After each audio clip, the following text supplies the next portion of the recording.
Are you ready for a July bonus episode? Jeff gets a wild hair and reaches out to Kevin Honeycutt. And if you know Kevin and Jeff, these guys, well, they like to talk. But you are the winner. Kevin is giving you the good stuff to get your year started right on this episode of EduTechGuys. You're listening to the EduTechGuys. EduTechGuys.com.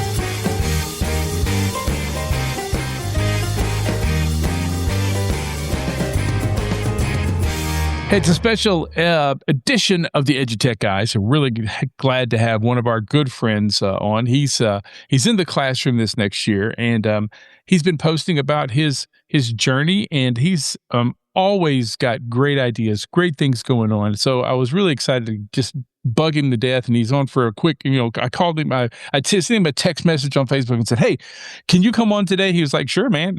That's Kevin Honeycutt, folks. But I'm going to let him introduce himself because he's got so many titles. I want him to tell us what he's doing and what's going on. So here he is himself, the man, Kevin Honeycutt. Thank you. Hey, good to be with you, brother. When did we meet? What year was it that we... Oh, gosh. It's been at least 12 years since I met you. Co-host David, he's known you for longer than that. You were doing PD and workshops and sessions at the Southwest Arkansas Educational Co-op in Hope, Arkansas. Yeah. Great group of people there. I don't know who's still there. Phoebe's still there, I think.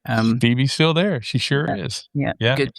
Good people. All right. Yeah. So, like you, I'm 30 years in or farther, and I did a bunch of years in K-12 art. That's my certificate in Kansas. And then I kind of got headhunted by a BOCES, you would call it, or Educational Service Agency in Kansas, and did, I think, 17 years there. And then retired. And so officially, I'm 59. I thought, boom, I'm done. I've been all over the world doing PD, had a podcast, back when it was a brand new thing, and I think I've done about everything, and I had moved out to Colorado Springs. My older son is a STEM teacher in middle school here in Horizon for D49, and I was just getting on a plane every now and then, doing keynotes and PD, especially August. I did like 20 gigs in August last year. I'm the guy that starts your school year, and I'm the rah-rah guy, you might call it. Yeah. And I love that job, that mission of helping teachers kind of face another year. It's a lot, and that's what I was talking about yesterday. But Christmas last year, one of the teachers at my son's school here, where I'm sitting right now, she said, one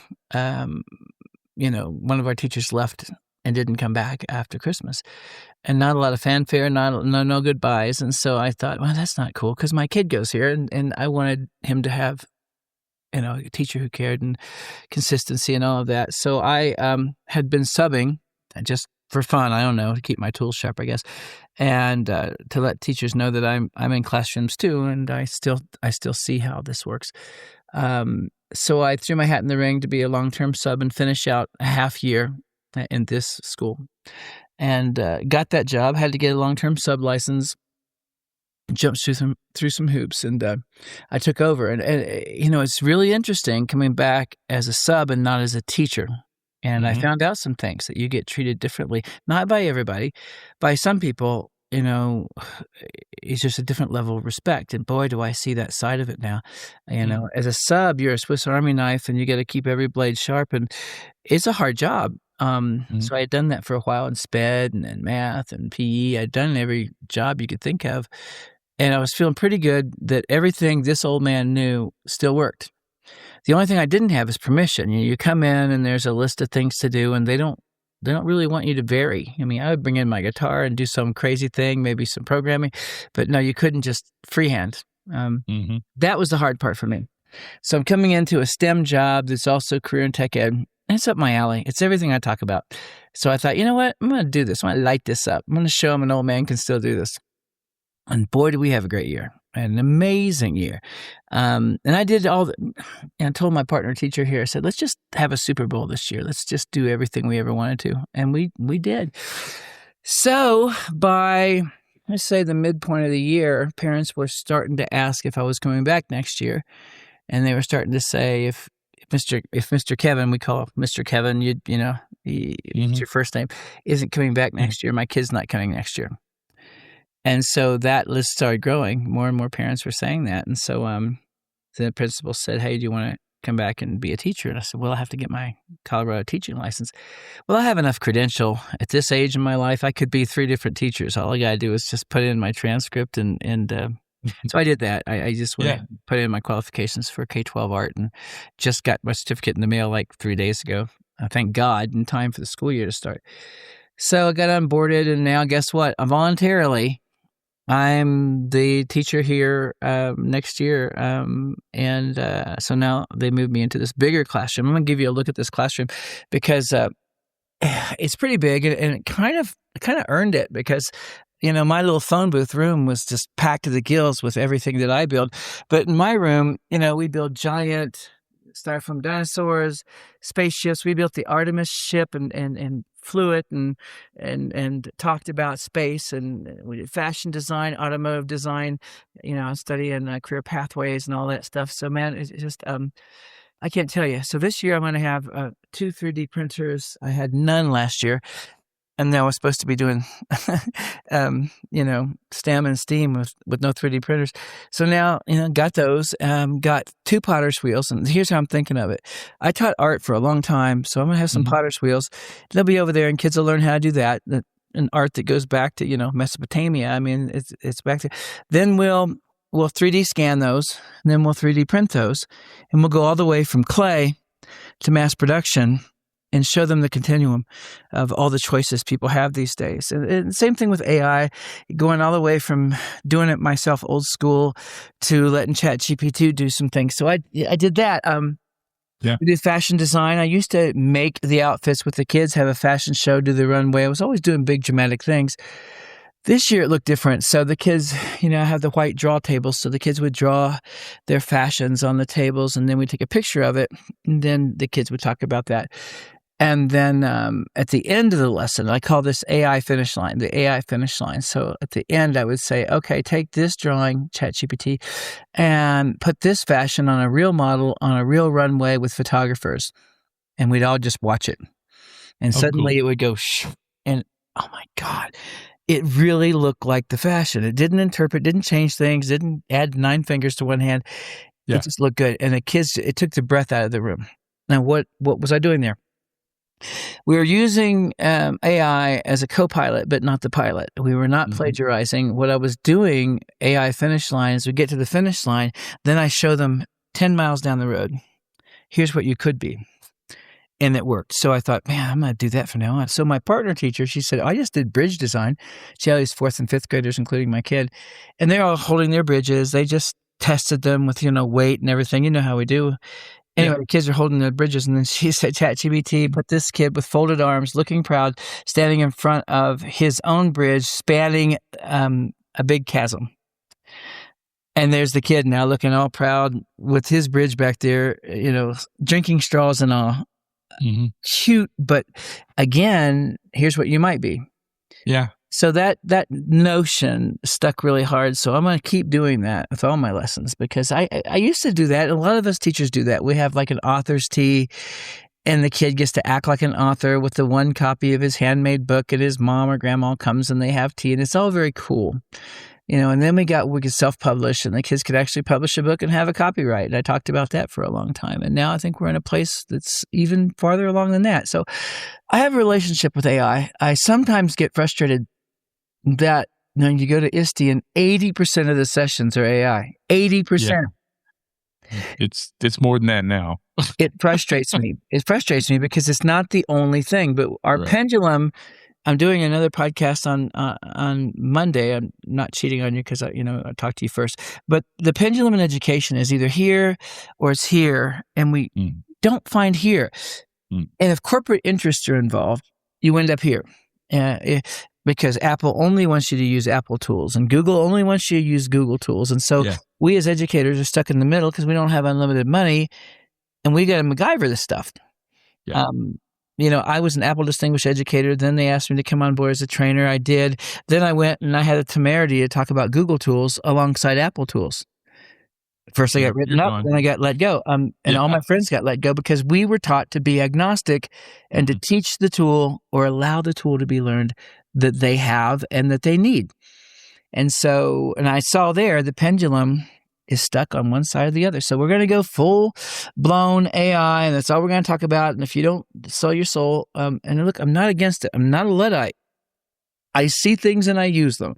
Mm-hmm. Not going to cram it in there where it doesn't belong or let kids, we 3D print, but we don't go to Thingiverse and plagiarize 3D designs all day.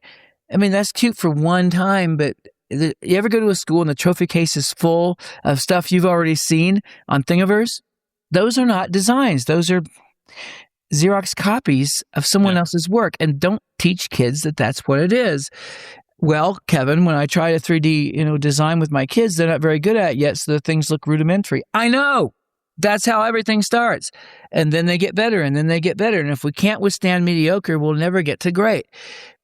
What's going on here? So anyway, I'm bringing this old man wisdom to this faculty. Yesterday, I was in a PD.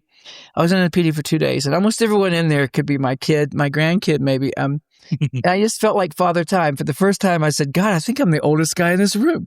So that's a great question. So what did it show you being on that side of it? Those sessions compared to your own sessions and what you think should be in there, because you're talking about it right now. That was one of them. What changed to you being there? First thing I did was flip a switch because I don't want to be the jaded guy that's judging the person who's working hard to do their thing. I've been there too. But this person was my age probably, and she'd been doing this a long time. But there's a difference between a keynote speaker, an inspirational speaker, and a trainer. A trainer is going to train on a given thing, and then it's usually by the numbers.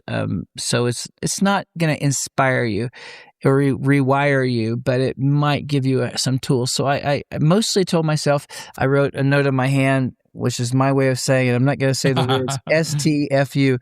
I almost got that tattoo right here. So yeah, I'm getting it tattooed right here.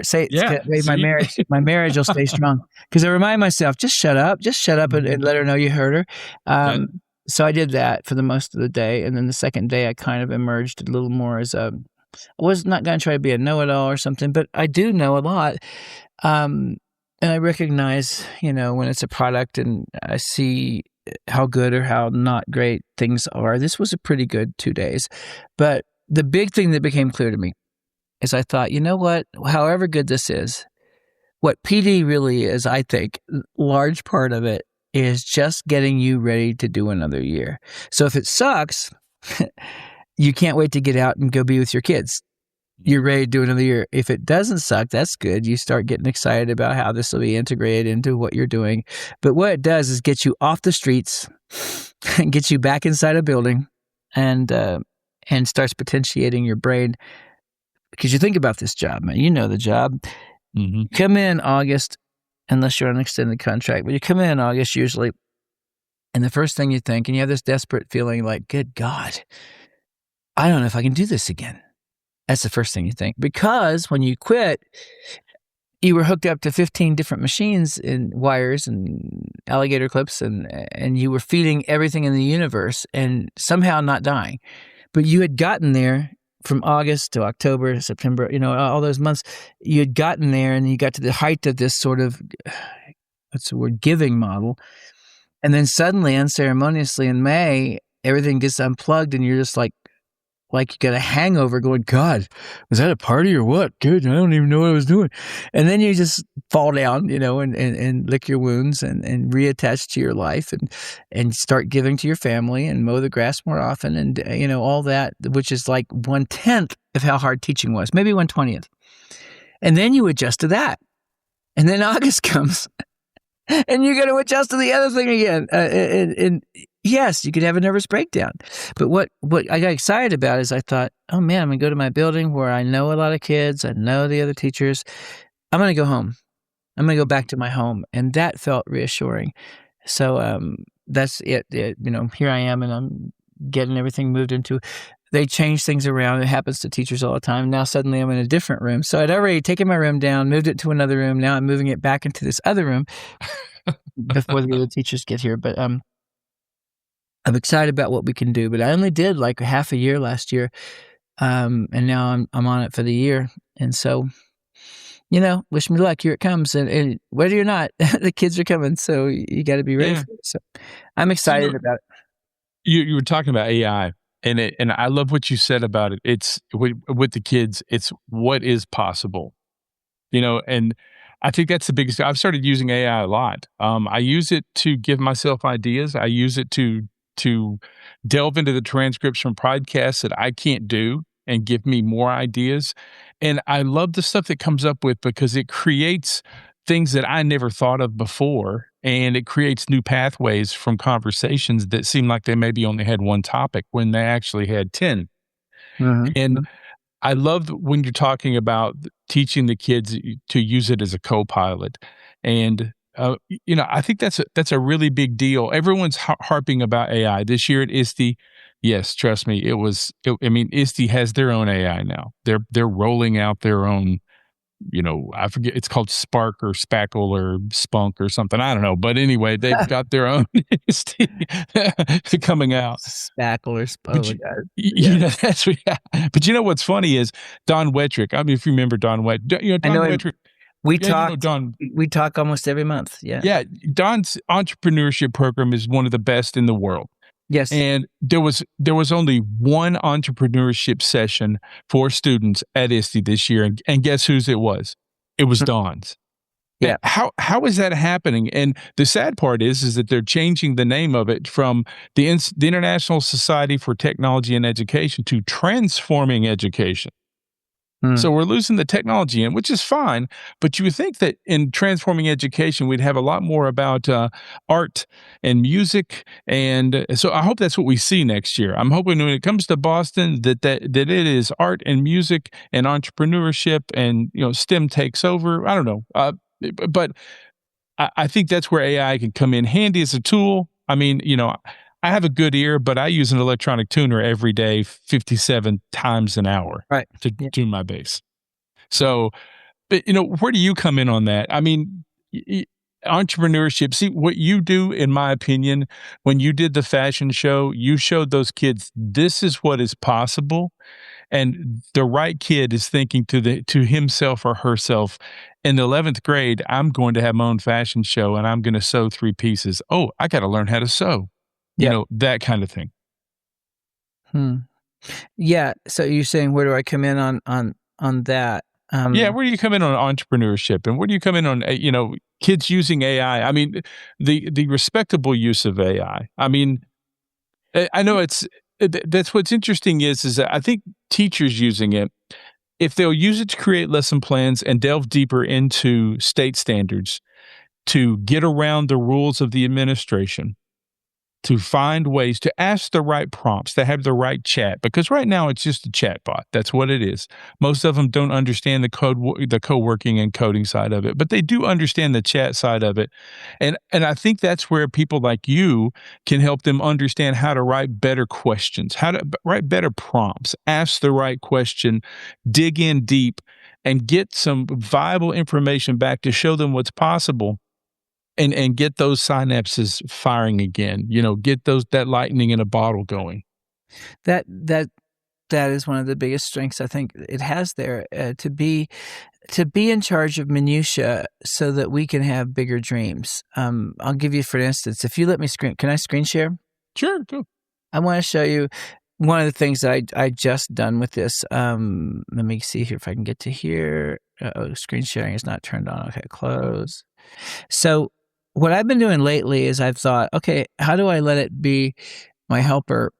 I'm still the guy in charge. I'm still the artist, but let it help me organize my stuff so I can give it away in an easier way. I'm going to send the request. That way you'll see it. You should see it. Yeah, there it came. Here's a for instance is, I've been building pages like this, and you know me for this kind of thing. So I make 129 free drawing lessons aligned to standards, and the kids can draw with Kevin. And I do have philosophical conversations with kids about the way chat used people's artwork at how it might be using my music that I've published and how I might hear something akin to my own music, not to act like I'm arrogant or something, or it's good enough to be used, but it's scraping all this stuff. And you have to acknowledge that. If you're a purist and a supporter of the fine arts, you got to at least admit there's some unfairness that occurred here. But what I think is, I can't afford to buy a coder to redo my site. That I made all this stuff on Google Draw, drag and drop, and here's all my lessons, and I'm just giving them away, not making a money or a profit, and I'm showing some examples. So I go into ChatGPT and say, here's my website. Please take my links, build me a new page that works on everything, including a phone, and lets me do the same thing. So 10 minutes later, now it's this, 129 drawing lessons. What will you draw today? Broken into different categories. Now I can give this away. Yeah. That took 10 minutes. Look, I still made all the lessons. I still drew all the stuff by hand. It's just I have a librarian now that can give it all away.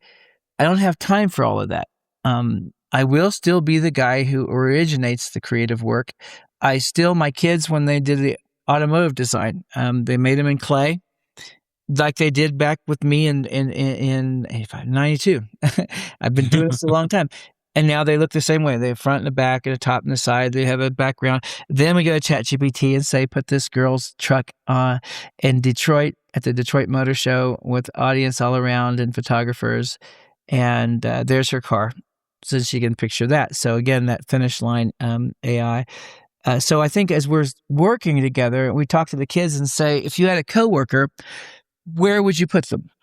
And the answer can't be doing all my homework.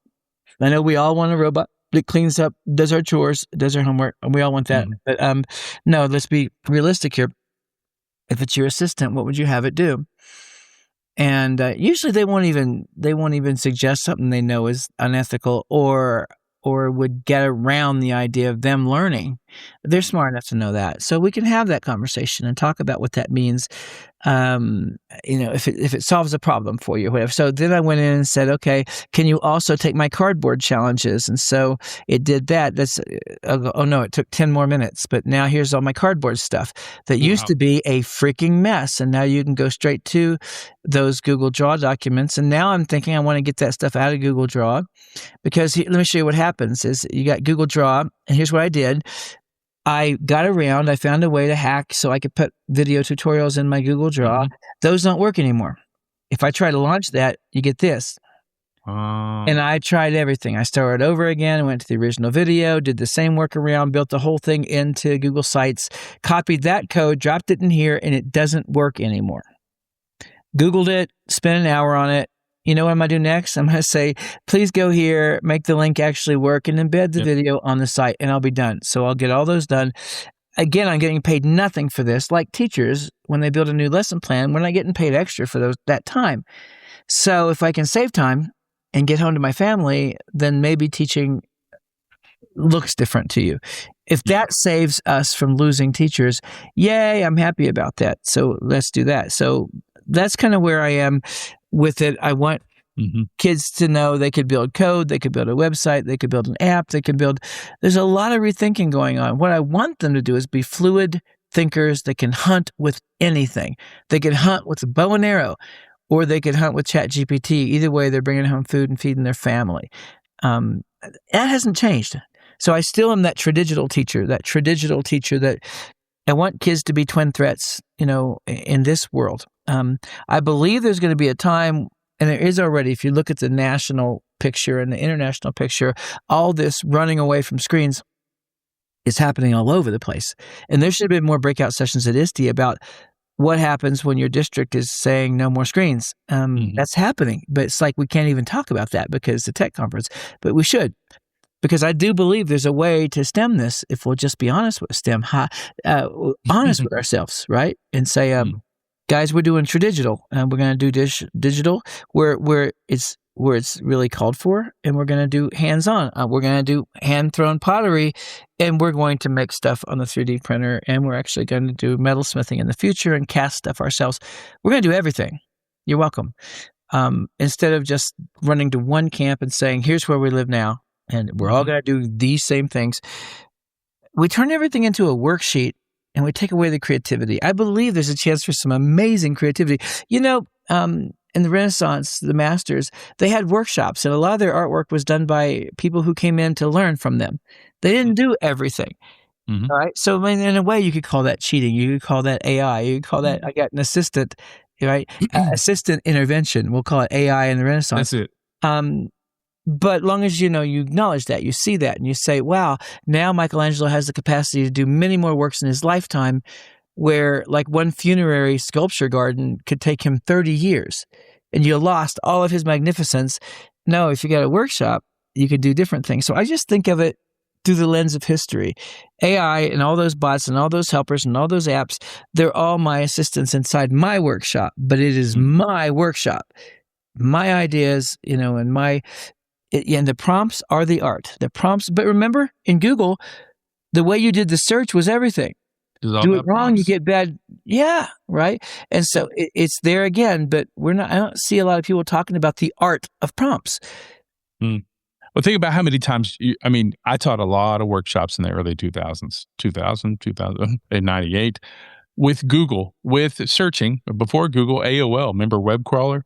So, but there was a kicker is that you can only teach so much in a 2-hour PD at a co-op or a 4-hour PD at a co-op.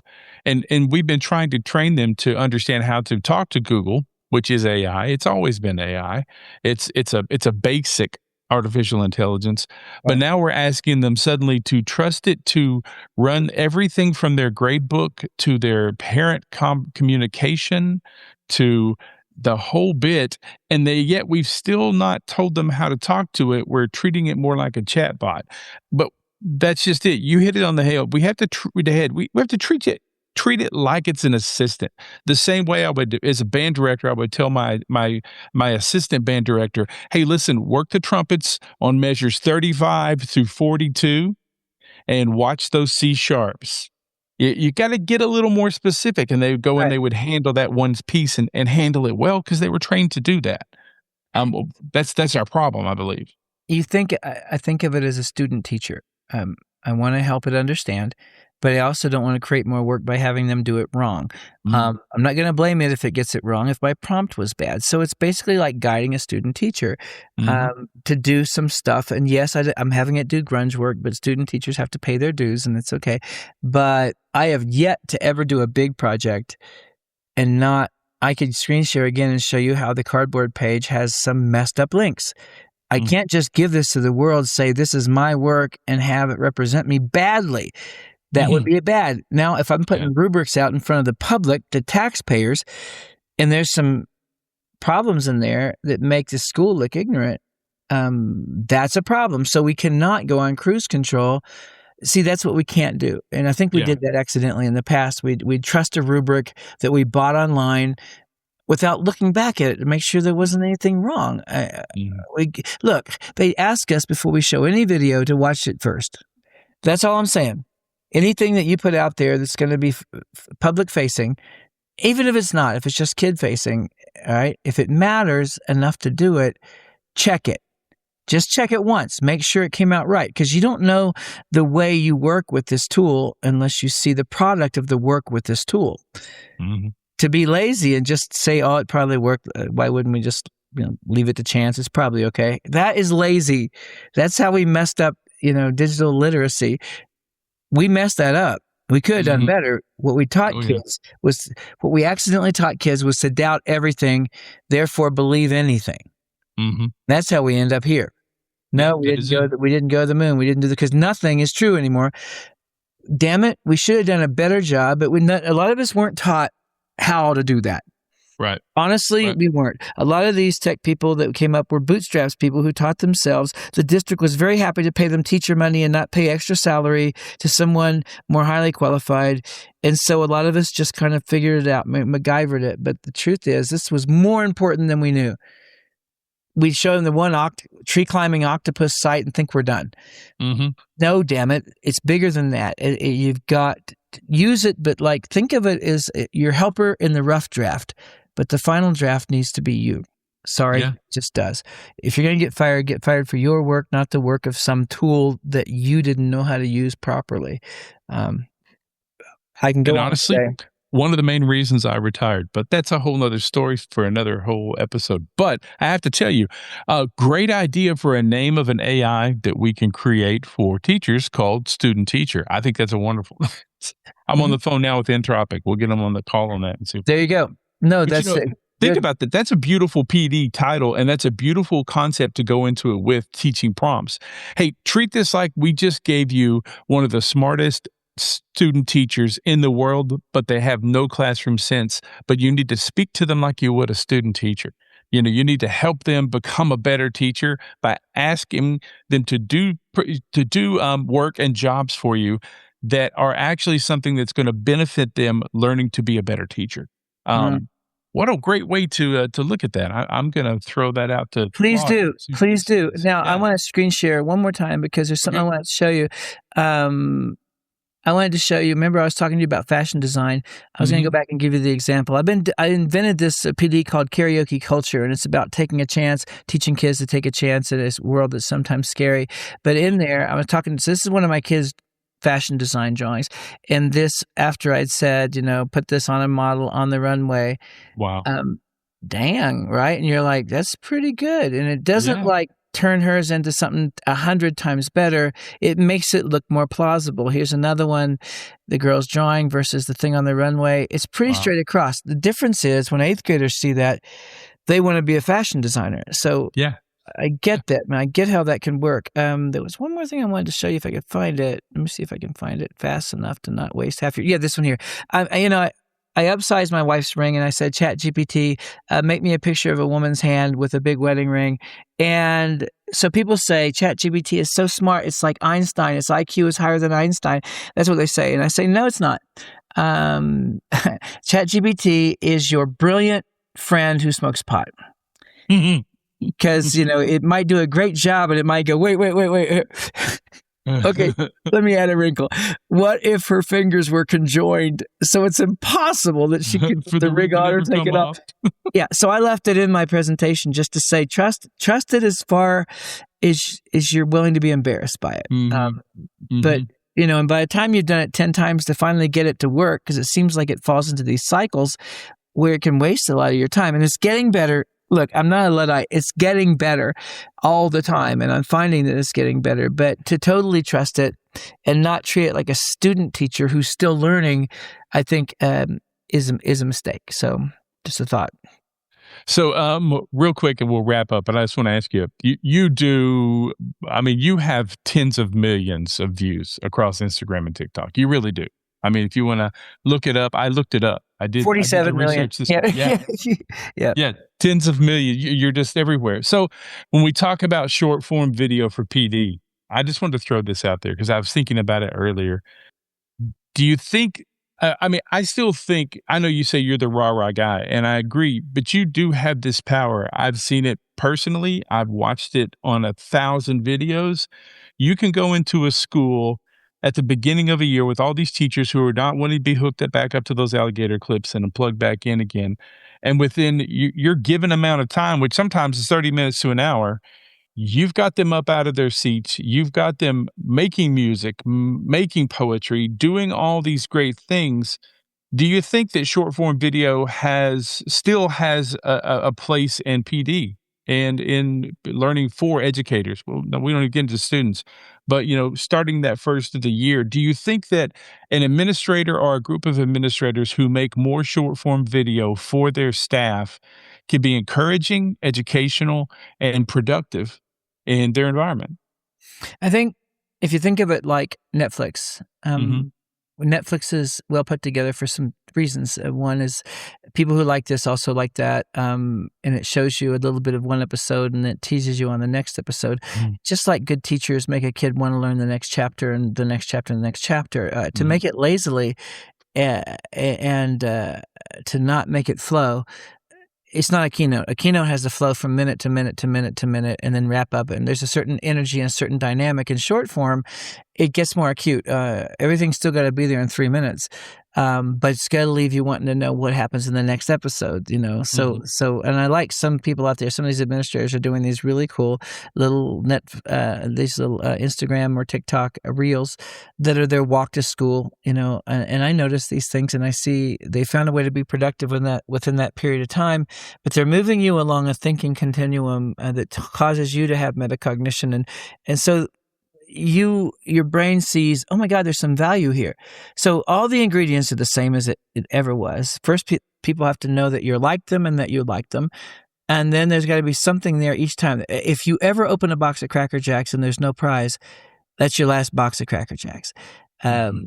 Cereal used to have prizes in it. Well, if each episode doesn't have some little tasty morsel to make people go either laugh, not give up, cry, or think deeply, I mean, it's got to be something in there. And so as you're building that content, I think you got to be ready. You got to work. You got to really think about it. And I don't know. I always talk to the camera like it's my friend, because I think if I'm talking to you and we're on a car ride, we're both thinking of interesting things to talk about, not just going blah, blah, blah, blah, blah, blah, blah, blah, blah, blah.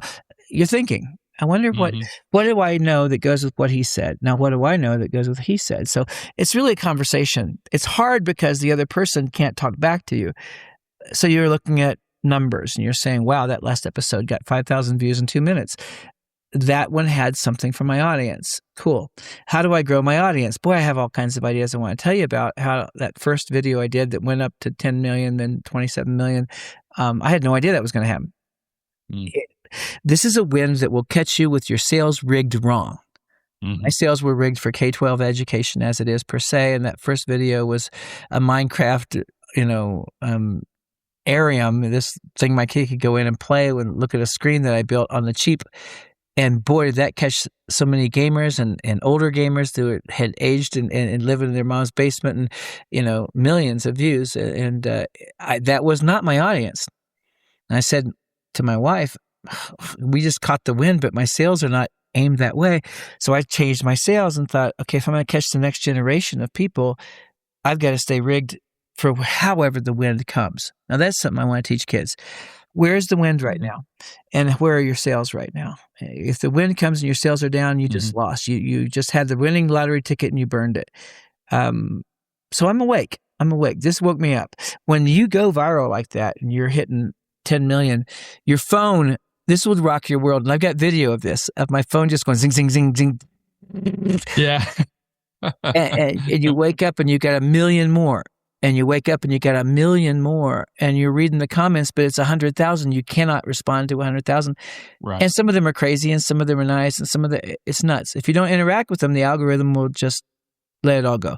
So you've got to get on there and really work. So the universe sent the wind. Your sales are rigged wrong. What are you going to do if everything goes right? So I'm working my way into, I've been doing cardboard. You know me. I'm a MacGyver. I do cardboard, make do, chomp saw. I'm all about hands-on, digital. Yes, we're going to research and then we're going to build. Yes, we're going to look at Apollo 13, then we're going to build the capsule. Look at a Viking ship. We're going to build a Viking ship. All of that stuff, hands-on and all that stuff.